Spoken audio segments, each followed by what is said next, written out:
Dr. Sarah Chun wheeled her chair through the pristine corridors of the Galactic Council's embassy on Luna Station, her mechanical prosthetic legs clicking softly against the polished floor. The sound echoed in the sterile hallways, a rhythmic reminder of what made her different from the perfectly formed alien delegates she passed. Their eyes followed her movement with curiosity, some with poorly concealed disgust. "Ambassador Chun," called a melodious voice from behind. Sarah turned to see Veltar approaching, his tall, graceful form gliding across the floor with the characteristic smoothness of his species. The Etherian's translucent skin shifted colors from blue to silver as he moved, indicating what Sarah had learned was mild discomfort. "Counselor Veltar," Sarah replied, offering a diplomatic smile. "I trust the morning briefings went well." The alien's four delicate arms gestured in a pattern Sarah recognized as uncertainty. "There have been developments regarding Earth's application for full membership in the Galactic Confederation." Sarah felt her stomach tighten. After 3 years of negotiations, humanity was finally on the verge of joining the galaxy's most prestigious organization. Earth's representatives had worked tirelessly to prove their species worthy of membership, showcasing their technological achievements, cultural diversity, and potential contributions to galactic society. "What kind of developments?" Sarah asked, keeping her voice steady despite the growing anxiety. Veltar's skin shifted to a deeper blue. "Perhaps we should speak privately. There are certain concerns that have been raised about your species' genetic diversity." They made their way to a small conference room, where the massive viewing port offered a stunning view of Earth hanging like a blue marble in the void. Sarah had always found comfort in that sight, the knowledge that 6 billion humans lived and thrived on that distant world. Today, however, the view felt ominous.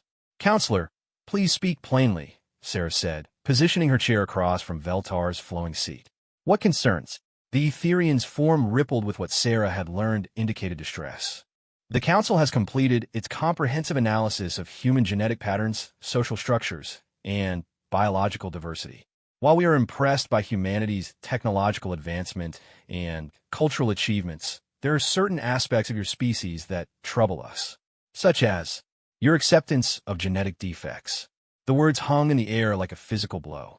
Sarah felt the familiar anger rise in her chest, the same fury she'd experienced countless times when people treated her disability as a weakness rather than simply a different way of being. "I'm not sure I understand," she said carefully. Veltar's four arms moved in complex patterns, his skin cycling through shades of blue and silver. "In your species, approximately 15% of individuals are born with or develop what you call disabilities. Blindness, deafness, mobility limitations, cognitive differences. In galactic civilization, these conditions were eliminated millennia ago through genetic screening and correction. And the Council finds it disturbing that humanity not only tolerates these defects, but actively integrates affected individuals into positions of responsibility and authority. You yourself serve as Earth's primary ambassador despite your obvious physical limitations." Sarah's hands gripped the armrests of her chair. "My legs were injured in a transport accident. They don't affect my cognitive abilities or diplomatic skills. But they make you incomplete," Veltar said, his tone suggesting he was stating an obvious fact. "In galactic society, perfection is not just desired. It's essential for advancement. How can a species contribute to the greater good when it carries the burden of defective members?" The room fell silent except for the soft hum of the station's life support systems. Sarah stared at the alien diplomat, processing the implications of his words. This wasn't just prejudice, it was systematic discrimination elevated to the level of galactic policy. "What exactly is the Council proposing?" she asked. "Earth's membership application has been approved contingent on one condition," Veltar replied. "Your species must undergo genetic purification. All existing individuals with disabilities must be relocated to designated worlds where they cannot contribute to your genetic pool. Future births must be screened and corrected. Within 2 generations, humanity can achieve the genetic purity necessary for full membership." "Relocated," Sarah repeated slowly. "You mean exiled? Think of it as a merciful solution. These individuals would live comfortable lives, simply separated from the productive members of your species." Many council members argued for more permanent solutions. Sarah felt the world tilt around her. The Galactic Council, the shining beacon of interstellar cooperation she'd worked so hard to join, was demanding that humanity abandon 15% of its population. Her sister Emma, born with Down syndrome, but one of the most loving people Sarah knew.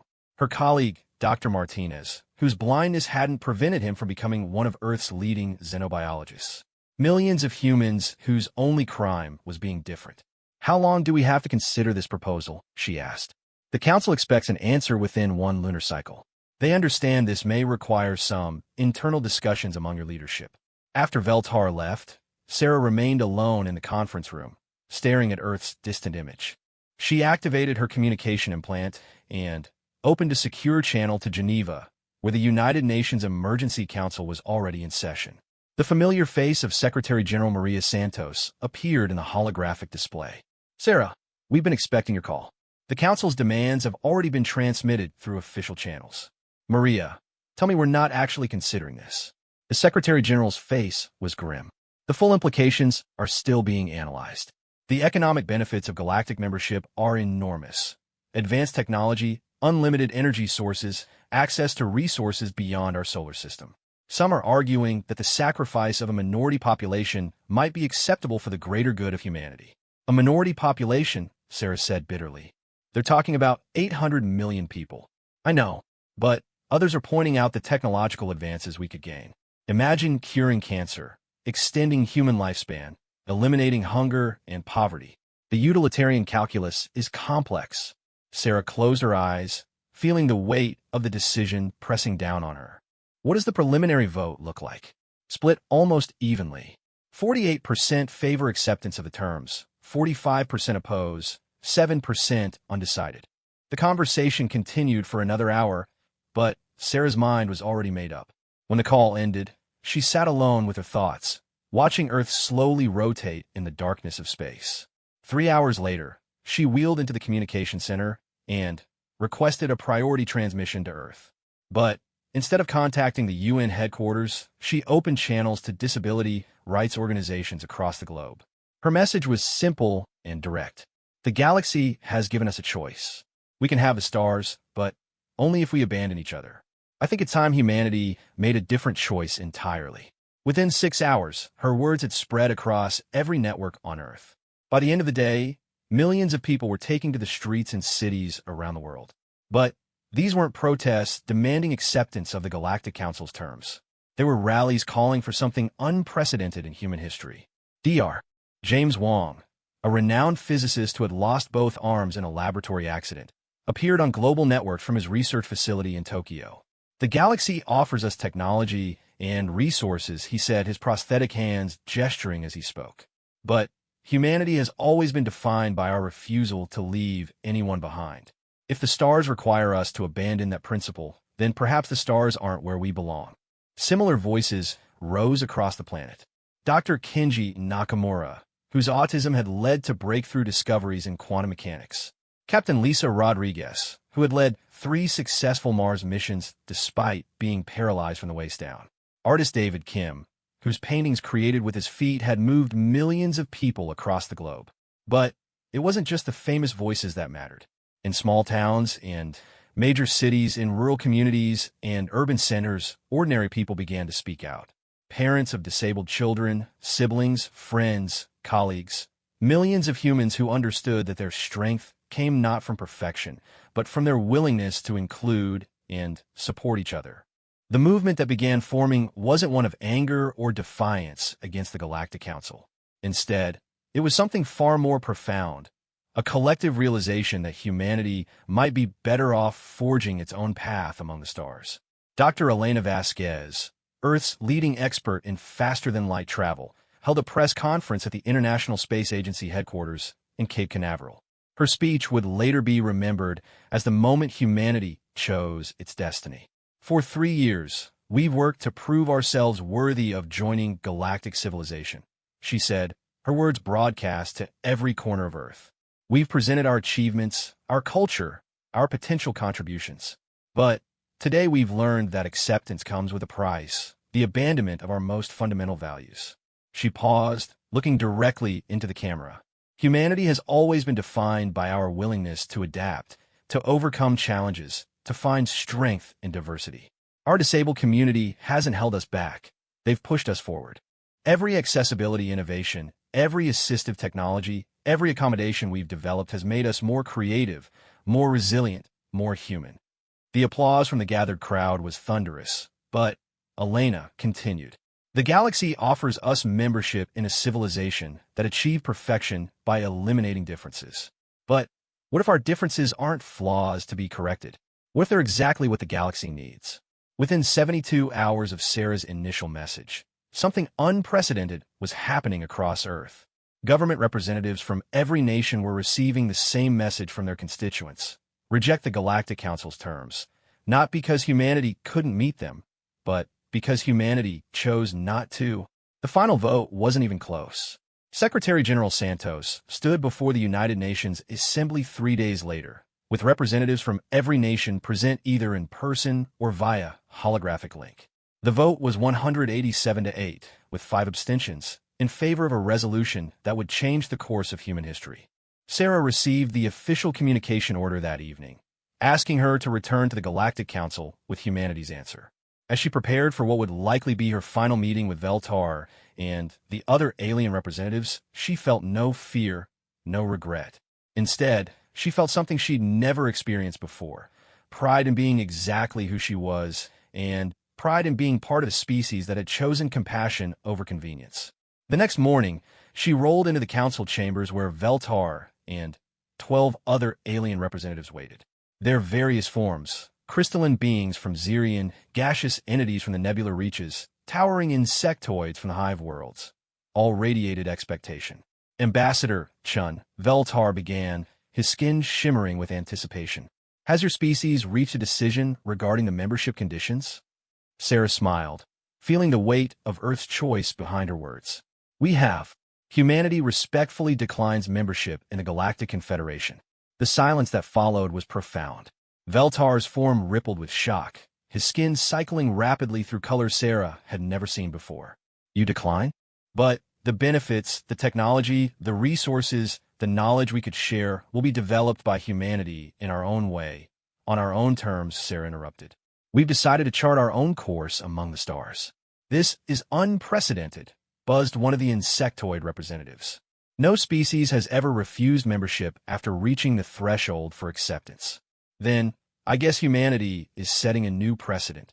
Sarah's words would echo across the galaxy in the days that followed, as news of humanity's decision spread through interstellar communication networks. For the first time in galactic history, a species had voluntarily chosen independence over integration. But for Sarah, sitting in her chair in the council chambers, surrounded by bewildered alien representatives, the moment felt like the beginning of something magnificent. Humanity had looked at the stars and chosen to reach them on their own terms, bringing everyone along for the journey. The real adventure, she realized, was just beginning. 2 months after humanity's rejection of galactic membership, the space dock orbiting Earth had become humanity's most ambitious construction project. Dr.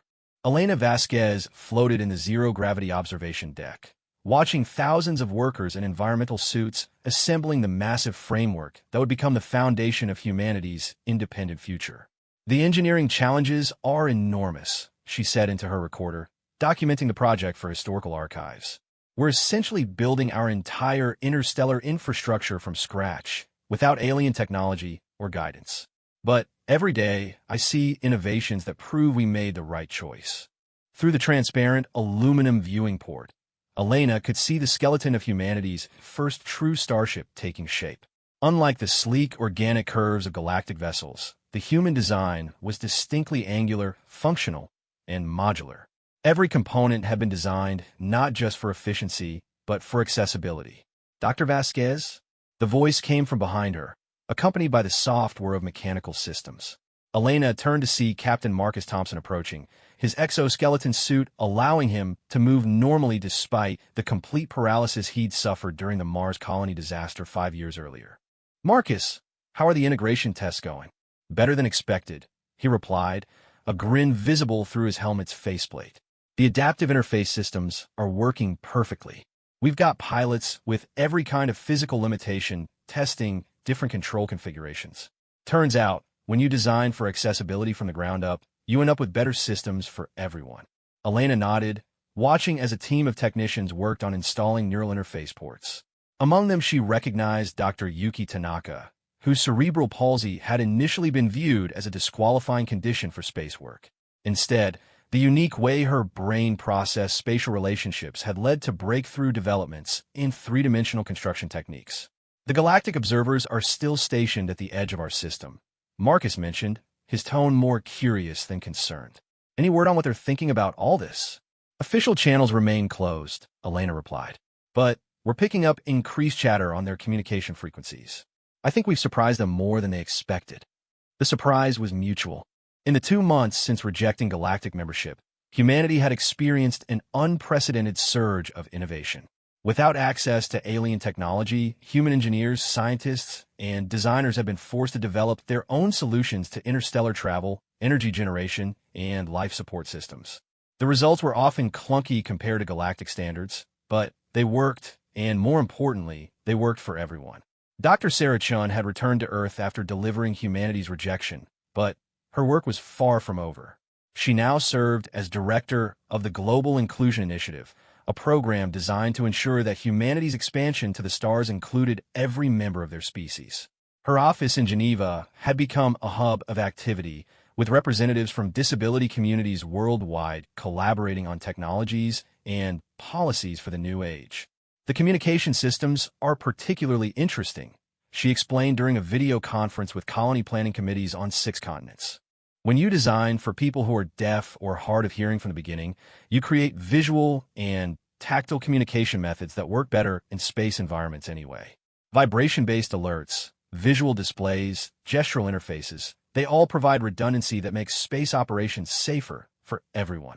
The conference room, where Sarah spoke, was itself a testament to inclusive design. Adjustable tables accommodated wheelchairs and different height requirements. Multiple communication methods ensured that participants with various sensory differences could fully engage. Sign language interpreters worked alongside real-time captioning systems, while haptic feedback devices allowed people with different sensory experiences to participate fully. What about the economic implications? Asked Dr. James Okafor, calling in from the LEGO Space Center. The Galactic Council representatives have been suggesting that our refusal to join will leave us economically isolated. Sarah smiled. That's where they underestimate human ingenuity. Take the new Geneva Accords we signed last week.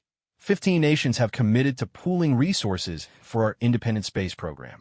But more importantly, we're discovering that inclusive design principles create economic advantages they never anticipated. The examples were already numerous. The adaptive transportation systems developed for people with mobility limitations had led to more efficient cargo handling throughout the solar system. Communication technologies originally designed for deaf astronauts had improved ship-to-ship coordination.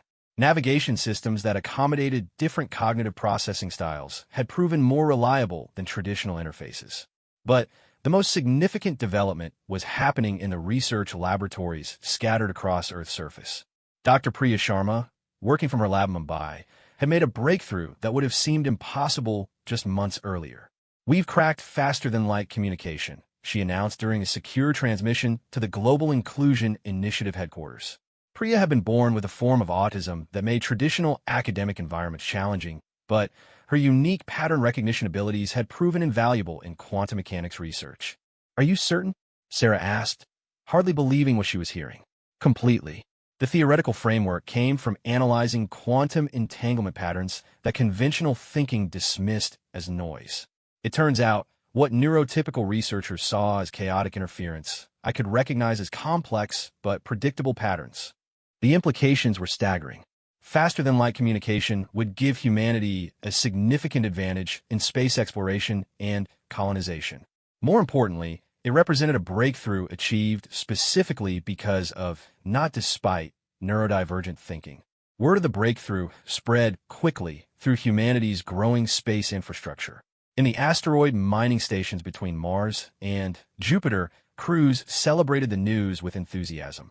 Unlike galactic mining operations that relied on robotic systems controlled by perfect operators, human mining crews included people with various physical and cognitive differences and consistently outperformed efficiency projections. It makes sense when you think about it. explained Chief Mining Engineer Rosa Martinez during a transmission from Ceres Station. Rosa had lost her sight in an industrial accident years earlier, but her enhanced spatial awareness and attention to sound patterns made her uniquely qualified for managing complex three-dimensional operations. Mining asteroids requires problem-solving from multiple perspectives. A team with different ways of thinking and perceiving tackles challenges that a homogeneous group would miss. The mining operations had become a symbol of humanity's approach to space colonization. Where galactic civilizations use standardized procedures optimized for their perfected populations, humans developed flexible, adaptive systems that leverage the strengths of diverse crews. 3 months after the rejection, the first human interstellar probe was ready for launch. The vessel itself was a marvel of inclusive engineering. Every system had been designed to be operated by individuals with different physical and cognitive capabilities. The navigation computer could process commands through voice, gesture, neural interface, or traditional manual controls. Life support systems included redundant warning methods using visual, auditory, and tactile alerts. But the most remarkable aspect was the crew selection process. Instead of choosing the most physically perfect candidates, the selection committee had deliberately assembled a team representing the full spectrum of human diversity. The mission commander was Dr. Lisa Park, whose deafness had led to exceptional visual perception skills. The chief engineer was Alex Rodriguez, whose autism provided the focused attention to detail essential for maintaining complex systems during long-duration spaceflight. The communications officer was Captain Jennifer Walsh, who navigated using a combination of traditional instruments and prosthetic legs equipped with pressure sensors that could detect minute gravitational variations. "We're not just proving that disabled people can succeed in space," explained Dr. Park during pre-launch interviews. "We're proving that human diversity is an asset, not a liability, in space exploration." The launch was broadcast globally, with billions of humans watching as their first independent interstellar mission departed Earth orbit. The destination was Proxima Centauri, humanity's nearest stellar neighbor. The mission timeline was ambitious: 18 months to reach the system, conduct a comprehensive survey, and return with data that would guide future colony missions. Unknown to the human observers, the launch was also being monitored by Galactic Council reconnaissance vessels stationed at the edge of the solar system. Aboard the flagship observation post, Veltar studied the sensor readings with growing confusion. "Their technology is crude by our standards," reported the ship's technical analyst, a crystalline being whose species had achieved spaceflight millennia earlier. "But the energy efficiency ratings are extraordinary. Their life support systems show redundancy levels far exceeding safety requirements." Veltar's form rippled with uncertainty. What about their crew selection? Are they truly staffing their vessels with genetically defective individuals? The biographical data confirms it. The mission commander cannot process auditory input. The chief engineer exhibits abnormal neural patterns consistent with cognitive malformation. Multiple crew members show significant physical deviations from species norms.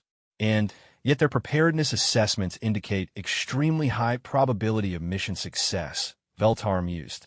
This contradicts all established xenosociology models. The contradiction was becoming a source of concern throughout galactic civilization. For millennia, the path to interstellar success had been clear: genetic perfection, technological advancement, and social optimization. Species that maintained defective populations were assumed to be primitive, incapable of meaningful contribution to galactic civilization. But humanity was challenging those assumptions in ways that made galactic leadership uncomfortable. On Earth, the success of the interstellar launch had energized the global population in unprecedented ways. Instead of feeling isolated by their rejection of galactic membership, humans felt liberated to pursue their own vision of space exploration and colonization. Sarah Chun found herself at the center of these developments, coordinating between research institutions, space agencies, and advocacy organizations worldwide. Her daily schedule included consultations with physicists in Tokyo, engineers in Sao Paulo, and social planners in Nairobi, all working toward the same goal of ensuring humanity's expansion into space remained inclusive and representative of their species' full diversity. "The preliminary designs for our first interstellar colony ships are remarkable," she reported during a global conference attended by representatives from every inhabited continent. Instead of the standardized population modules used by galactic civilizations, we're designing adaptive communities that can accommodate every type of human diversity. The colony ship designs reflected humanity's commitment to inclusion in practical ways. Living spaces could be reconfigured for different mobility needs. Communication systems incorporated multiple sensory modalities. Work assignments were structured around individual capabilities rather than standardized requirements. Most importantly, governance systems ensured that decision-making included voices from every segment of the human community. But perhaps the most significant development was emerging from an unexpected source. Dr. Ahmad Hassan, working at the Damascus Institute for Cognitive Sciences, had been studying the neurological patterns of individuals with various forms of brain differences. His research, originally focused on improving quality of life for people with cognitive disabilities, had led to an extraordinary discovery. We've identified distinct advantages in the neural processing patterns previously classified as disorders, he explained during a secure transmission to the Global Inclusion Initiative. Individuals with certain types of autism show enhanced pattern recognition capabilities essential for navigating hyperspace. People with ADHD demonstrate superior crisis response times. Even conditions like dyslexia correlate with three-dimensional thinking abilities crucial for spacecraft design. The research suggested that what galactic civilization viewed as genetic flaws were actually adaptive variations that provided specific advantages in space environments. The implications were staggering. Humanity's disabled population might be exactly what the species needed to succeed among stars. As news of Dr. Hassan's findings spread through the growing human space infrastructure, a new sense of purpose emerged. The rejection of galactic membership hadn't been a sacrifice. It had been a recognition of humanity's unique strength. Standing in the observation deck of the Orbital Construction Facility, Elena Vasquez watched as work continued on humanity's growing fleet of interstellar vessels. Each ship represented not just technological achievement, but a philosophical commitment to bringing all of humanity into their spacefaring future. Personal log, Day 93 since rejection of galactic membership, she dictated. Human civilization is transforming in ways we never anticipated. By choosing to remain inclusive, we've unlocked capabilities that exclusive societies never developed. We're not just reaching for the stars, we're reaching for them as ourselves, complete and uncompromised. Through the viewing port, Earth hung in the darkness like a blue beacon of possibility.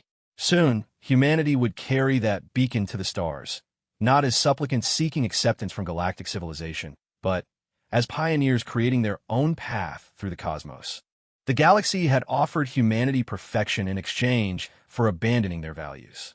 Humanity had chosen their values and discovered they might be perfect exactly as they were. 6 months after humanity's first interstellar probe departed for Proxima Centauri, the unexpected happened. The probe returned. Dr. Elena Vasquez received the priority alert while reviewing construction schedules for humanity's growing fleet. The message was brief, but shocking. Probe contact reestablished. Mission parameters exceeded. Immediate return trajectory confirmed. That's impossible, she muttered, checking the timestamp.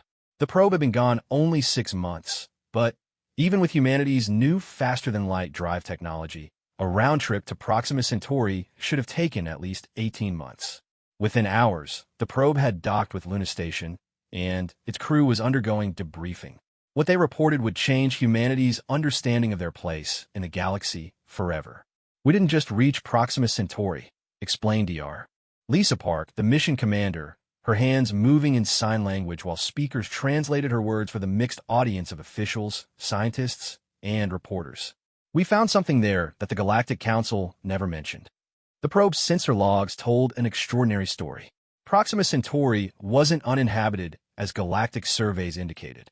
Instead, the system contained a thriving civilization of beings that had been systematically excluded from galactic society, species that didn't meet the Council's standards for genetic perfection. They call themselves the Forgotten Collective, continued Chief Engineer Alex Rodriguez, his detailed-oriented mind perfectly suited to presenting complex information. 7 different species that were rejected by the Galactic Council for various reasons. Physical differences, alternative social structures, non-standard cognitive patterns. The beings humanity encountered included the Resonance, a silicon-based species whose members communicated through harmonic vibrations that the Council deemed inefficient. There were the branched ones, whose distributed consciousness across multiple bodies violated galactic standards of individual identity. The fluid folk changed physical forms based on environmental needs, a trait the Council considered genetically unstable. They've been watching Earth since our rejection of Council membership, explained Communications Officer Captain Jennifer Walsh. Our decision to maintain our inclusive society instead of pursuing genetic perfection marked us as potential allies rather than threats. The implications were staggering. Humanity wasn't alone in rejecting the Galactic Council's vision of perfection. Across the galaxy, numerous species had been cast out, denied membership, or had chosen independence rather than conform to the Council's narrow definition of acceptable civilization. Sarah Chan was among the first to grasp the full significance of the discovery. "We haven't just chosen to go it alone," she told the emergency session of the Global Inclusion Initiative. "We've stumbled onto an entirely different galactic community, one built on inclusion rather than exclusion." The data brought back by the probe revealed a hidden network of civilizations that spanned hundreds of star systems. These societies had developed their own technologies, trade relationships, and mutual support systems entirely outside the Galactic Council's influence. More importantly, they had thrived precisely because of, not despite, their diversity. The resonance harmonic communication allows instantaneous coordination across vast distances, Dr. Park explained during her formal presentation to the United Nations Emergency Council. The branched ones can solve complex problems by literally thinking with multiple minds simultaneously. The fluid folk adapt to any environment without requiring terraforming technology. Each species brought unique advantages that had been dismissed by the Council as flaws or inefficiencies. Humanity's discovery of this hidden galactic community meant they weren't just rejecting isolation. They were joining a thriving alternative civilization. The news energized human space development efforts beyond all projections. Knowing they had potential allies and trading partners provided both motivation and practical benefits. The Forgotten Collective had agreed to share certain technologies in exchange for humanity's contributions to their network. Dr. Yuki Tanaka found herself at the center of these technological exchanges. Her unique spatial processing abilities, originally viewed as a limitation by traditional academic standards, proved perfectly suited for understanding the three-dimensional mathematics that governed resonant harmonic technology. Their approach to space travel is completely different from both human and Council methods, she explained during a research briefing at the Tokyo Space Center. Instead of brute force propulsion, they manipulate gravitational harmonics to create dimensional shortcuts. It's incredibly elegant, but it requires processing spatial relationships in ways that most minds can't handle. Working with resonant engineers via faster-than-light communication, Yuki had begun developing hybrid propulsion systems that combined human engineering with harmonic manipulation. The preliminary calculations suggested travel times between star systems could be reduced from months to weeks. But the technological benefits paled in comparison to the social implications. For the first time since rejecting galactic membership, humanity could see a clear path forward that didn't require choosing between advancement and inclusion. The cultural exchanges were equally remarkable. The branched one's distributed consciousness provided insights into collective decision-making that revolutionized human organizational structures. Colony planning committees began experimenting with governance models that incorporated multiple perspectives simultaneously, leading to more comprehensive and equitable policies. We're learning that what we called disabilities might be the normal state of consciousness for advanced civilizations, noted Dr. Priya Sharma during a joint research session with branched one philosophers. The idea that there's one correct way for minds to function is apparently unique to Council-affiliated species. The revelation reframed humanity's understanding of their own diversity. Instead of viewing different cognitive patterns as variations from norm, they began recognizing them as different approaches to processing reality, each with unique advantages and contributions. 3 months after contact with the Forgotten Collective, humanity received its first formal invitation to join an interstellar organization. But this wasn't the exclusive, perfectionist Galactic Council. The Collective's invitation came with no conditions, no requirements for genetic modification or social restructuring. "You have demonstrated the courage to value diversity over conformity," read the message transmitted through resonant harmonic channels. Your society's commitment to inclusion qualifies you for full membership in the collective without modification or compromise. The vote on Earth was overwhelming. Every nation supported joining the Forgotten Collective, but they also voted to maintain their independent development programs. Humanity would participate as equals in the galactic community while continuing to chart their own course among the stars. Meanwhile, the Galactic Council was struggling to understand the rapidly changing situation.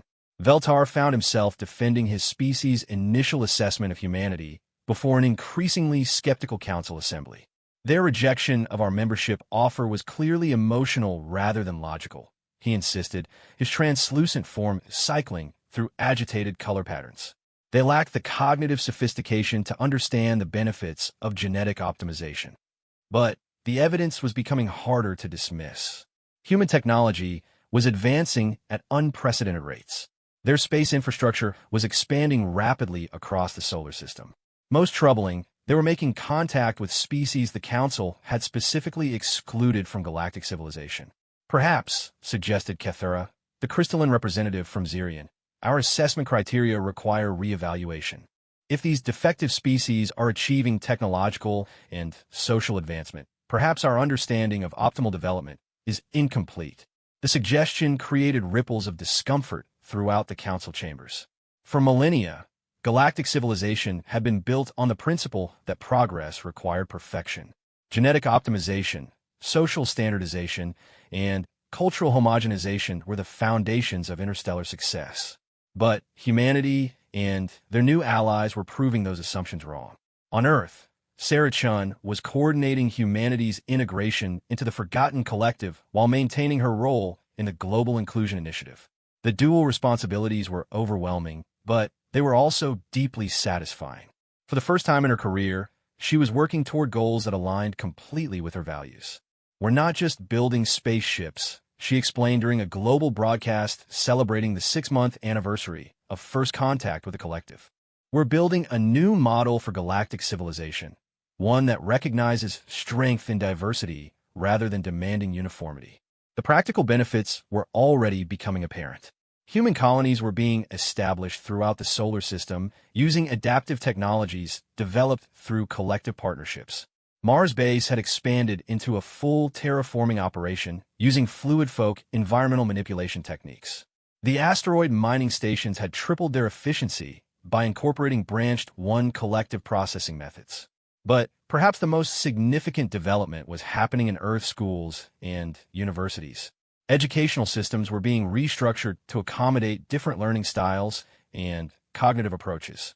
Instead of pushing all students toward standardized performance metrics, educators were learning to identify and develop individual strengths. We're raising the first generation of humans who will grow up knowing that their differences are assets, explained Dr. Maria Rodriguez, director of the New Geneva Institute for Inclusive Education. These children won't just travel to the stars. They'll reshape galactic civilization. The children she referenced were already showing remarkable abilities. Students with autism were making breakthrough discoveries in quantum mechanics. Children with ADHD were developing innovative solutions to complex engineering problems. Students with dyslexia were creating new forms of artistic expression that transcended traditional language barriers. Every human trait that the Galactic Council viewed as a flaw is proving to be a strength in space environments, noted Dr. Ahmad Hassan, whose research into cognitive diversity had become the foundation for humanity's educational revolution. We're not overcoming our disabilities. We're discovering that they're actually abilities the galaxy needs. The transformation was visible throughout human space infrastructure. Command centers designed for neurodiverse teams were more efficient and reliable than traditional hierarchical structures. Engineering crews that included people with different sensory capabilities consistently outperformed homogeneous teams. Research stations staffed by individuals with various cognitive patterns were making discoveries at unprecedented rates. But the most profound change was philosophical. Humanity was developing a new understanding of what it meant to be advanced. Instead of measuring progress by how closely a civilization approached some theoretical ideal of perfection, they began evaluating advancement by how successfully societies integrated and leveraged their natural diversity. We've discovered that the galaxy is much larger and more diverse than the Council wants anyone to know, Sarah concluded during her address to the United Nations Assembly. There are hundreds of species out there who chose inclusion over perfection, cooperation over conformity. We're not just joining them. We're helping to show the galaxy a better way forward. The camera panned across the assembly hall, showing representatives from every nation on Earth. Many were individuals who would have been excluded from galactic civilization under Council standards. They were the leaders, scientists, artists, and innovators who were guiding humanity's expansion into space. In the months that followed, word began spreading through both Galactic Council space and the Forgotten Collective about the remarkable developments in the Sol system. A species that had rejected genetic perfection was achieving technological and social advances that surpassed many established galactic civilizations. The implications were unsettling for the Council and inspiring for the collective. For the first time in millennia, the fundamental assumptions underlying galactic civilization were being challenged not by philosophical arguments, but by practical results. Humanity had chosen inclusion over perfection and discovered that perfection might be found in inclusion itself. The galaxy was about to learn that lesson as well, whether the Council was ready or not. As Sarah looked out at Earth from Luna Station, watching the construction of humanity's newest interstellar vessels, she felt a profound sense of satisfaction. 6 months ago, humanity had faced a choice between acceptance and integrity. They had chosen integrity and found acceptance in places they never expected. The stars were calling, and humanity was ready to answer, not as supplicants seeking approval, but as pioneers carrying a new vision of what galactic civilization could become. 1 year after humanity's first contact with the Forgotten Collective, the galaxy faced an unprecedented crisis. The news reached Earth through multiple channels simultaneously. Resonant harmonic transmissions, branched one collective consciousness networks, and even traditional electromagnetic communications from species within Galactic Council space. Dr. Sarah received the alert while reviewing plans for humanity's first interstellar colony ship. The message was urgent and disturbing. Galactic Council military forces mobilizing. Target unknown. Collective species advise and prepare for possible hostilities. Within hours, emergency sessions were convening across Earth's government and scientific institutions. The implications were staggering. After millennia of relative peace, the Galactic Council was apparently preparing for war. But against whom? The answer came from an unexpected source. Veltar, the Etherian diplomat who had delivered the Council's original ultimatum to humanity, requested an emergency communication session with Earth's leadership. His appearance in the holographic display showed signs of distress that Sarah had never seen before. His normally fluid form was rigid, his skin cycling through colors that indicated extreme agitation. Ambassador Chun, he began without preamble. I come with information that may seem impossible to believe, but I assure you it is accurate. We're listening, Counselor. The Galactic Council has declared the Forgotten Collective and all associated species to be a threat to galactic stability. Military action has been authorized to bring these systems under Council control. Sarah felt the blood drain from her face. You're talking about attacking hundreds of star systems containing billions of sentient beings. The Council believes that the continued existence of genetically imperfect species undermines the foundation of galactic civilization. Veltar continued, his form rippling with what Sarah recognized as moral distress. Your species' success in developing advanced technology while maintaining genetic diversity has been cited as evidence that the collective poses an existential threat to Council authority. The revelation hit Sarah like a physical blow. Humanity's achievements hadn't just challenged the Council's prejudices, they had threatened the entire philosophical foundation of their civilization. By proving that diversity was strength rather than weakness, humans and their allies in the collective had inadvertently triggered a galactic conflict. Why are you telling us this? Sarah asked.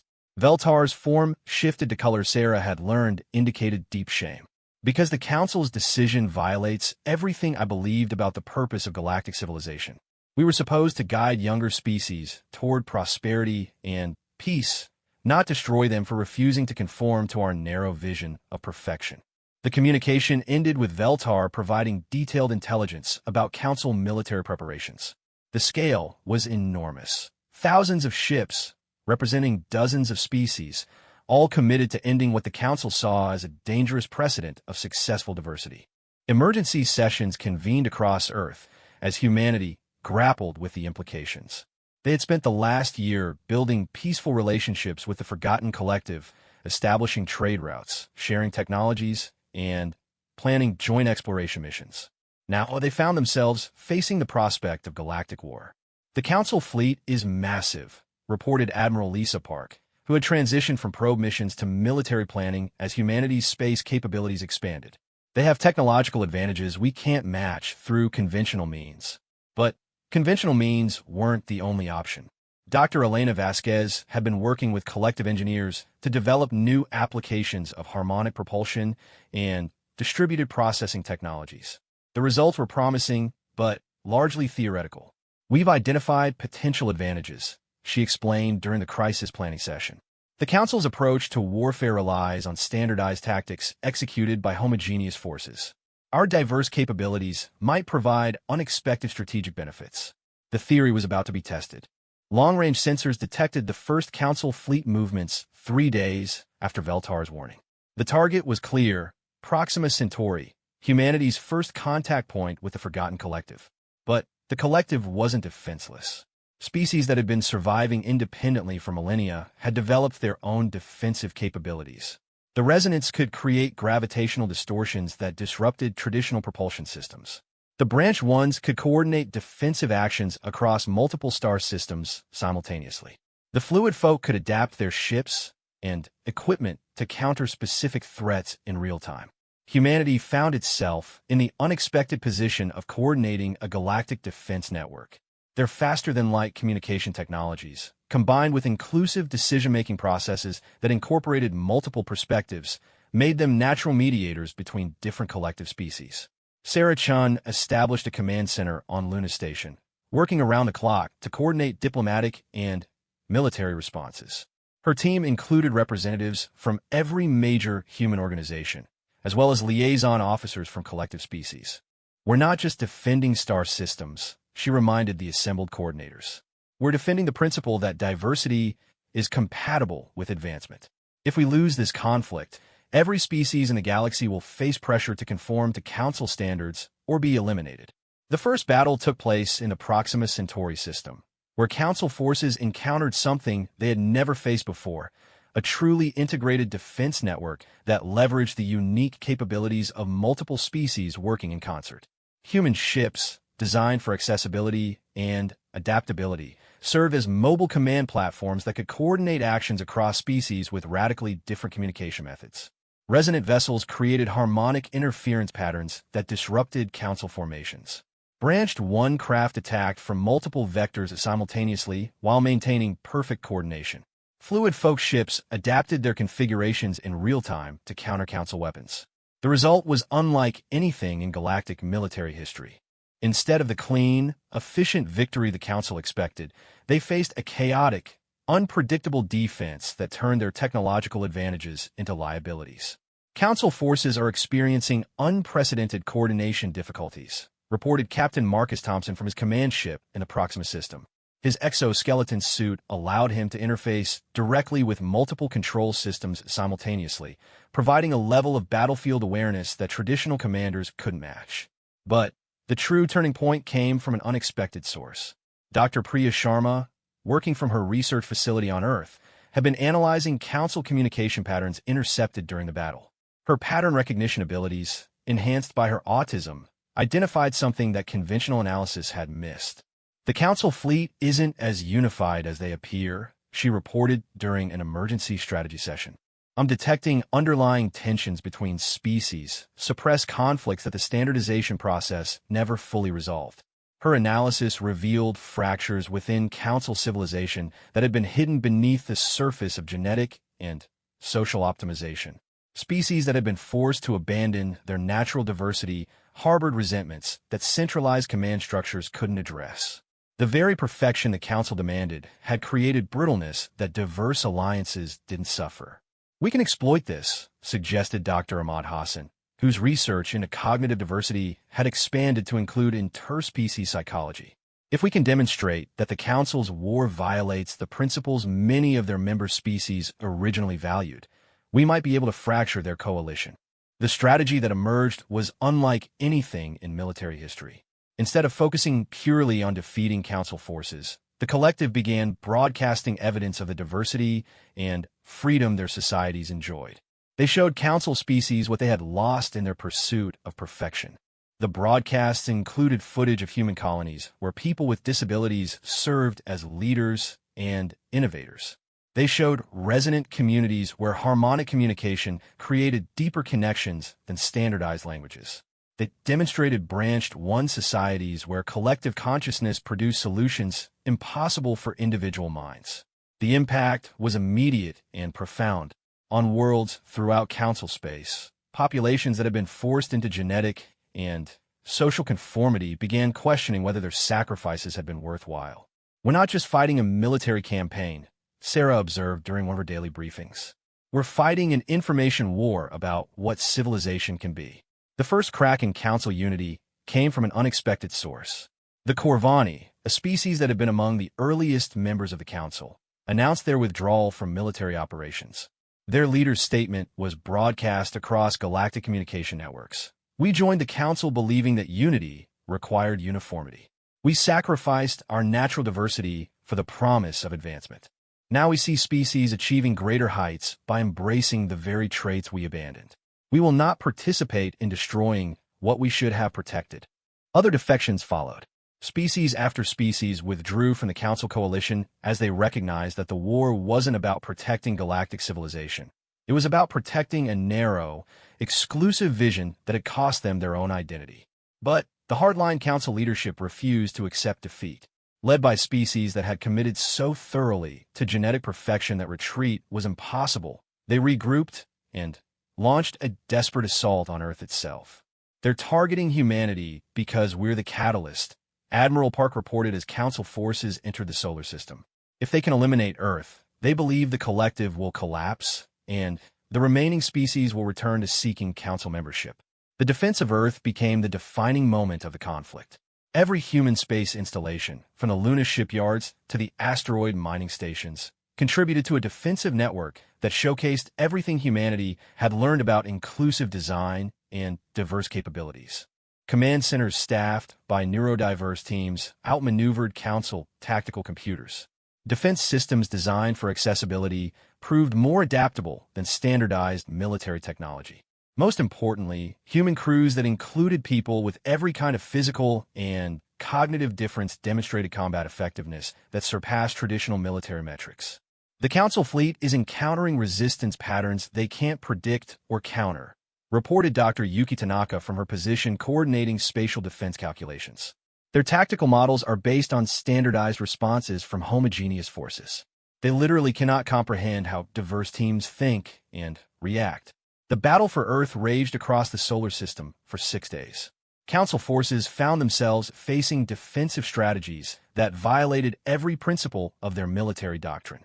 Human ships commanded by deaf officers used visual coordination methods that were immune to communication jamming. Crews led by people with cognitive differences solved tactical problems in ways that confounded enemy predictions. But the decisive moment came when Veltar, the Etherian diplomat who had delivered the Council's original ultimatum, appeared in broadcasts across both human and Council frequencies. "I have served the Galactic Council for 3 centuries," he declared, his form shimmering with determination.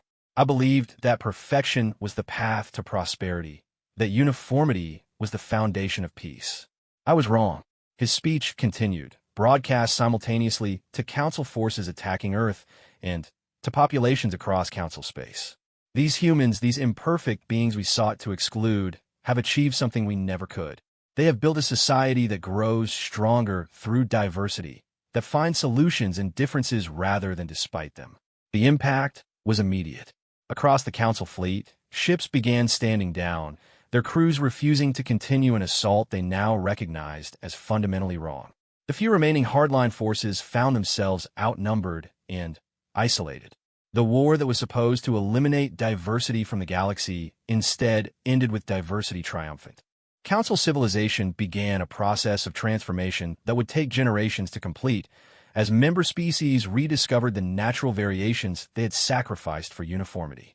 Standing in the observation deck of Luna Station, watching the last Council warships withdraw from Earth's vicinity, Sarah Chin reflected on the extraordinary year that had reshaped galactic civilization. Personal log, final entry for the galactic conflict period, she dictated. 1 year ago, humanity faced a choice between acceptance and integrity.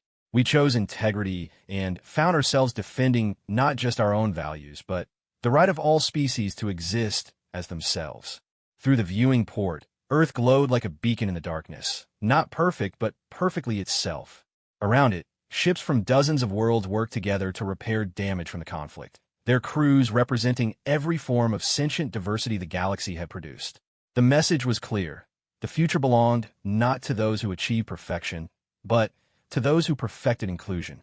Humanity had taught the galaxy that lesson, and the galaxy was finally ready to learn. 5 years after the end of the galactic conflict, Dr. Sarah Chun stood before the largest gathering in the history of interstellar civilization. The Great Assembly of Worlds filled a massive orbital station constructed in neutral space between the former Council territory and collective systems. Representatives from over 400 species filled the amphitheater, their diverse forms creating a tapestry of galactic diversity that would have been impossible just years before. The universe is vast beyond our imagination, Sarah began, her words translated into hundreds of languages and communication methods simultaneously. For too long, we try to make ourselves small enough to fit into narrow definitions of perfection. Today, we choose to make our civilizations vast enough to include everyone. The assembly had been 5 years in the making. After the collapse of the Galactic Council's military campaign, the galaxy had faced a choice similar to the one humanity confronted when first offered Council membership. They could attempt to rebuild the old system of exclusion and standardization, or they could create something entirely new. The transformation hadn't been immediate or easy. Centuries of genetic optimization couldn't be reversed overnight. Social structures built on conformity required careful restructuring to accommodate diversity. Most challenging of all, species that had forgotten their own natural variations had to rediscover what they had lost.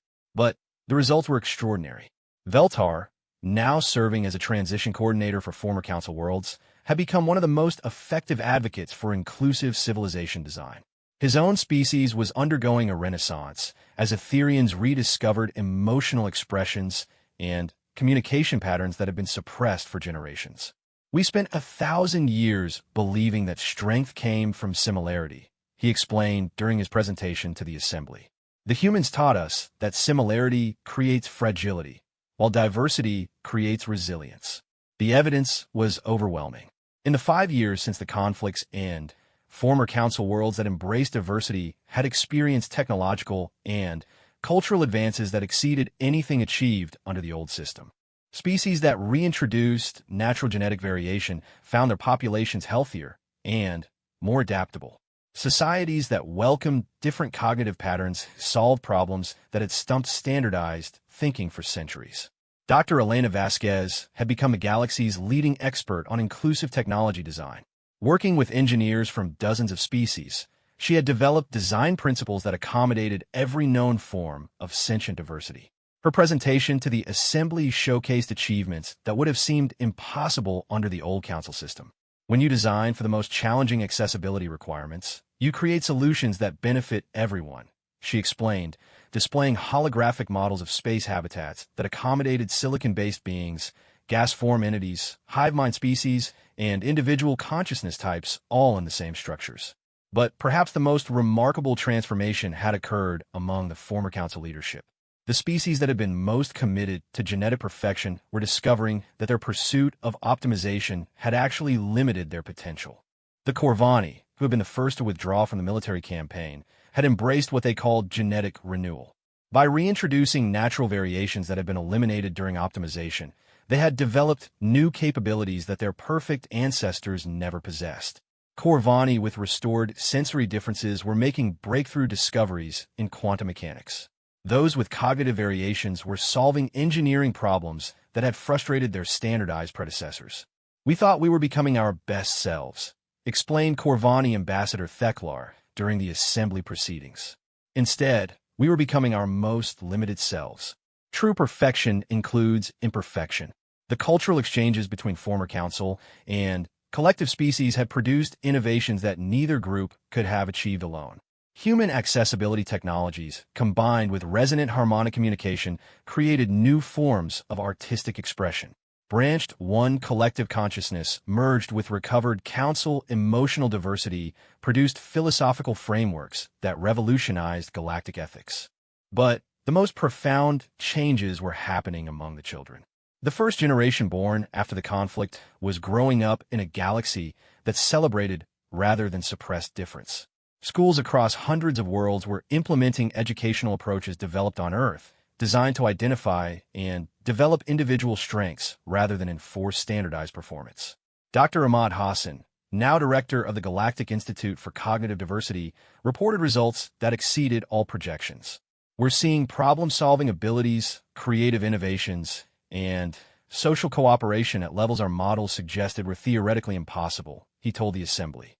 It turns out that diverse minds working together don't just add their individual capabilities, they multiply them.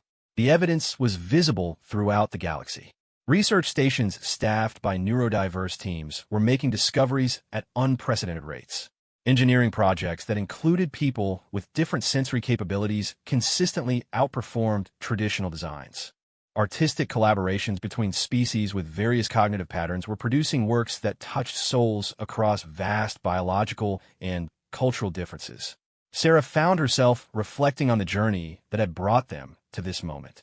The choice humanity made 5 years ago to reject galactic membership rather than abandon their values had seemed like an ending. Instead, it had been a beginning that transformed galactic civilization itself. We discovered something the old council never understood. She continued her address to the assembly. Diversity isn't a challenge to be overcome. It's a resource to be treasured. Every difference, every variation, every unique perspective makes our civilization stronger. The applause that followed came in forms as diverse as the species present. Resonance created harmonic patterns that resonated through the station structure. Branched ones flickered their distributed forms in synchronized patterns. Fluid folk shifted through color spectra that painted rainbow lights across the assembly hall. Humans clapped, signed, stamped their feet, and called out in dozens of languages. But the real celebration was in the legislation being passed. The Galactic Diversity Accord established fundamental rights for all forms of sentient life, regardless of their conformity to any particular standard. No species could be excluded from galactic civilization based on genetic patterns, social structures, or cognitive differences. More importantly, no species would be required to modify themselves to gain acceptance. The practical implications were staggering. Hundreds of species that had been hiding on the galaxy's periphery, afraid to make contact with either council or collective civilizations, were emerging to join the new galactic community. Each brought unique perspectives, technologies, and cultural contributions that enriched the whole. Among these newly contacted species were beings so different from known forms of life that previous galactic civilization would have struggled to even recognize them as sentient. Crystalline entities that thought in geological timescales. Energy beings that existed primarily in electromagnetic spectra. Collective organisms that spanned entire planets while maintaining individual consciousness. We're learning that sentience takes forms we never imagined, reported Dr. Priya Sharma, whose pattern recognition abilities had proven essential for establishing communication with radically different species. Every new contact teaches us something about the possibilities of consciousness itself. The economic benefits of this expanded galactic community were beyond calculation. Technologies that seemed impossible under old paradigms became routine when developed by diverse teams. The temporal crystals could provide energy solutions that lasted millennia. The electromagnetic entities offered communication methods that transcended traditional space-time limitations. The planetary collectives demonstrated ecological integration that could heal damaged worlds in decades rather than centuries. But perhaps the most significant development was philosophical. The galaxy was developing a new understanding of what it meant to be advanced. Instead of measuring progress by how closely a civilization approached some theoretical ideal, Advancement was now evaluated by how successfully societies integrated and celebrated their natural diversity. This shift in thinking had practical consequences throughout galactic civilization. Military doctrines based on standardized forces gave way to defensive alliances that leveraged diverse capabilities. Economic systems that favored efficient conformity were replaced by markets that valued innovative differences. Educational institutions abandoned one-size-fits-all approaches in favor of personalized development that honored individual strengths. The transformation was visible even in architecture and urban planning. Cities across the galaxy were being redesigned to accommodate every form of sentient life. Buildings that could be navigated by beings with any type of sensory capability. Public spaces that welcomed silicon-based entities alongside carbon-based life forms. Transportation systems that worked for individual consciousness as well as hive minds. Sarah's own role had evolved as well. No longer just humanity's representative, she had become the first Director General of the Galactic Inclusion Initiative, coordinating diversity policies across hundreds of worlds. Her office, located in the Orbital Assembly Station, was itself a testament to inclusive design, spaces that could accommodate any known form of sentient life, communication systems that worked across every identified consciousness type, work environments that adapted to individual needs and capabilities. 5 years ago, humanity made a choice that seemed to isolate us from galactic civilization, she reflected during her closing remarks to the Assembly. Today, we see that choice didn't separate us from the galaxy. It helped the galaxy find its true self. The final vote on the Galactic Diversity Accord was unanimous. 400 species, representing every known form of consciousness, committed to building a civilization that valued inclusion over perfection, cooperation over competition, and diversity over uniformity. But, for Sarah, the most meaningful moment came after the formal proceedings ended. As representatives from hundreds of worlds mingled in the station's social areas, she watched interactions that would have been impossible under the old system. A deaf human child teaching sign language to a crystalline being. A branched one philosopher discussing consciousness with an energy entity. Former council members and collective species working together on joint research projects. Dr. Elena Vasquez joined her at the observation deck, where they could see ships from across the galaxy docked at the station. Each vessel reflected the unique engineering approaches of its builders, creating a visual symphony of technological diversity. Do you ever wonder what would have happened if we had accepted the Council's original offer? Elena asked. Sarah considered the question seriously. Sometimes, but I think we would have lost more than we gained. We would have had access to their technology, but we would have lost ourselves. And the galaxy would have lost us too, Elena added. Our differences weren't flaws to be corrected. They were exactly what galactic civilization needed to grow beyond its limitations.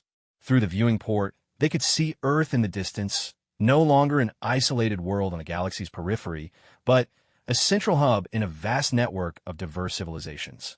The blue planet that had chosen integrity over convenience had become the heart of a galactic community that celebrated rather than suppressed the magnificent variety of sentient life. As the assembly station prepared for its next phase, permanent establishment as the capital of the new Galactic Confederation, Sarah felt a profound sense of completion. The journey that began with a simple choice to value inclusion over perfection had transformed not just humanity's future, but the future of consciousness itself throughout the galaxy. Personal log, final entry, she dictated as she watched ships from hundreds of worlds prepare for departure, carrying the seeds of inclusive civilization back to their home systems. 5 years ago, the galaxy offered us perfection in exchange for abandoning our values. We chose our values and discovered that they were perfect exactly as they were. The stars that had once seemed distant and unwelcoming now beckoned with infinite possibility. Humanity had reached for them not by becoming something else, but by becoming more fully themselves. In doing so, they had given the galaxy permission to do the same. The future stretched ahead, vast and diverse and wonderful. And for the first time in galactic history, there was room in that future for everyone.